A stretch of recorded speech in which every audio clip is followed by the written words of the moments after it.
राजस्थान की राजनीति न हो गई, चंद्रकांता संतति की कहानी हो गई, जहां हर राह पर छल है, धोखा है, अय्यारी है।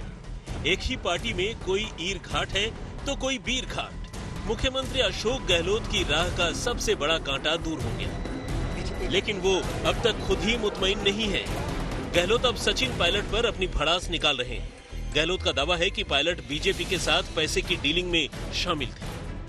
हमारे यहाँ पर डिप्टी सीएम हो, पीसीसी प्रेसिडेंट हो, वो खुद ही डील करे। अगर मान लो मुझसे मोबाइल नंबर दीजिए, हमें नाम दीजिए, हमें षड्यंत्र में शामिल हो, वो सफेद दे रहे हैं। नहीं, हमारे यहाँ कोई हॉस्टल नहीं हो रही थी। अरे तुम तो खुद ही षड्यंत्र में शामिल थे, तुम क्या समझ दे रहे हो? ऐसी स्थिति में देश चल रहा है। गहलोत ने आज बचा खुचा लिहाज भी त्याग दिया। सचिन पर व्यक्तिगत हमला करते हुए सचिन की सूरत और सीरत पर ही सवाल उठा दिया।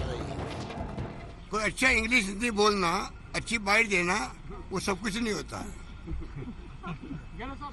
अच्छे हैंडसम पर्सन होना सब कुछ नहीं होता है।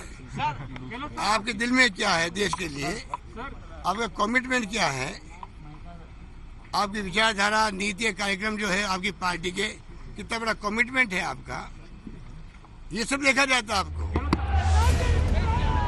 सचिन पायलट 26 साल की उम्र में सांसद बने और 32 साल की उम्र में केंद्रीय मंत्री।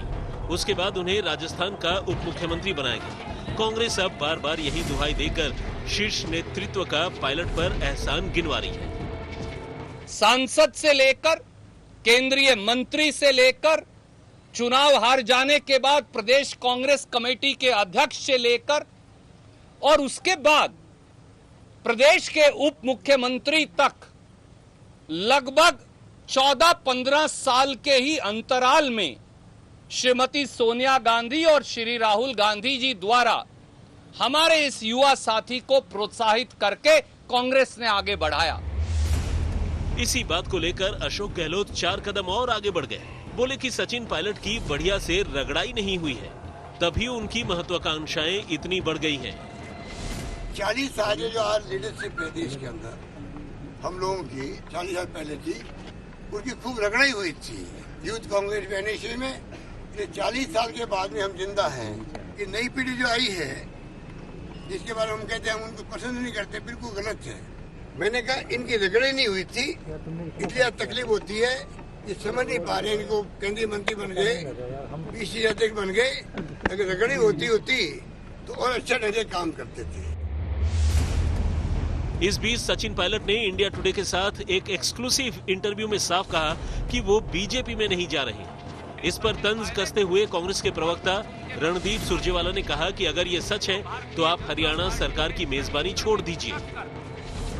हम हमारे युवा साथी सचिन पायलट जी और कांग्रेस विधायक साथियों को कहेंगे, अगर आप भारतीय जनता पार्टी में नहीं जाना चाहते तो फिर भारतीय जनता पार्टी की हरियाणा सरकार की मेजबानी फौरन अस्वीकार कीजिए।